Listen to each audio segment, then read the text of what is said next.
Hey guys, spoiler time. This one, as usual, I'm just going to chuck it straight up on the screen, and then you can leave if you want, if you just want to see the card. It's Luna Freya. She's a 1-cost water forward, 7,000 power, but if you don't control a card named Noctis forward, Luna Freya cannot attack or block. When Luna Freya enters the field, choose a category 15 forward other than Luna Freya you control. As long as Luna Freya is on the field, it gains plus 2,000 power, and this forward cannot be chosen by your opponent's summons or abilities.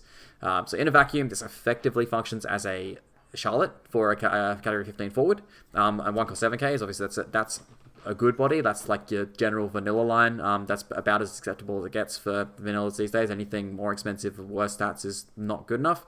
As for targets for its effect, of course, there are not really any. However, what we have coming out is Noctis. Here's, I believe, the the box stopper. And this card is actually really cool. It's quite interesting. It's got a good ceiling, I think.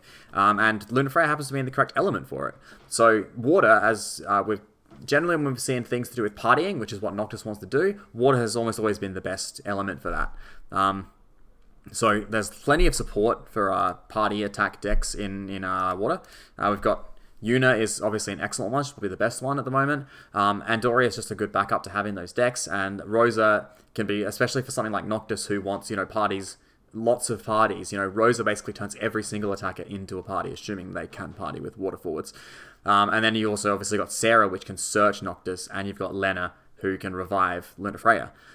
So there's a lot going on there. And water has, ways to pump out a lot of small bodies like Viking and the newer Viking who can high roll extra Vikings onto the field. Still got Layla, all that kind of stuff. So I think that's probably the most likely place we'll see Luna Freya, if at all. And yeah, Noctis is a very interesting card. It's really cool. They've got support for it. As a side note, you could also go down a more interesting route and try with Bartz and Boko. So obviously Luna Freya is a 1-cost, and Materia is a 1-cost, which can pull out Noctis, and Noctis' effects work well with the sort of party attacking mechanic that this deck tries to do. So that's another way you could maybe harness it. I'm not sure whether she'll completely fit in that situation, but it's a cool idea, a little bit of something extra to do. But yeah, that's there's not a lot else to say really. It's she's just basically reads as specific support for Noctis, and yeah, the new Noctis, really cool card. So hopefully might see some interesting stuff. Yeah.